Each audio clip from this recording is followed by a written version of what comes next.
నాగర్ కర్నూలు జిల్లా కుమ్మెర చిన్నారి మృతి కేసులో నిందితులను కఠినంగా శిక్షించాలంటూ సచివాలయం ముట్టడికి యత్నించాయి రాజక సంఘాలు. పాప చావుకు కారణమైన నిందితులపై చర్యలు తీసుకోకుండా కాలయాపన చేస్తున్నారని ఆరోపించాయి.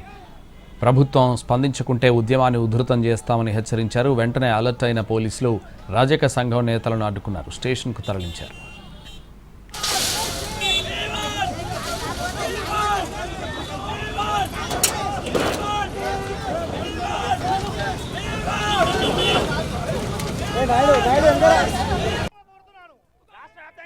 రాష్ట్ర వ్యాప్తంగా ఈ రోజు నుంచి నిరసనలు కార్యక్రమాలు జరుగుతాయి.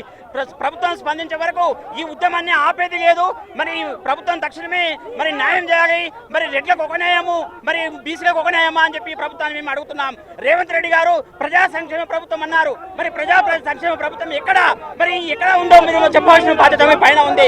కుమ్మెర బాధితులకు తక్షణమే ₹1 కోటి, ఒక ఉద్యోగము, మరి ఒక ఇల్లు కట్టి ఇవ్వాలి. నిందితులను వెంటనే అరెస్ట్ చేయాలని చెప్పేసి అన్ని రాజకీయ సంఘాలు డిమాండ్ చేస్తా ఉన్నాయి. లేకపోతే సీఎం రేవంత్ రెడ్డి గారి ఇంటిని ముట్టడి చేస్తామని చెప్పేసి తెలియజేసుకుంటా ఉన్నాం. ఈరోజు కుమ్మెర నిందితులను వెంటనే మిగతా వారిని అరెస్ట్ చేయాలి.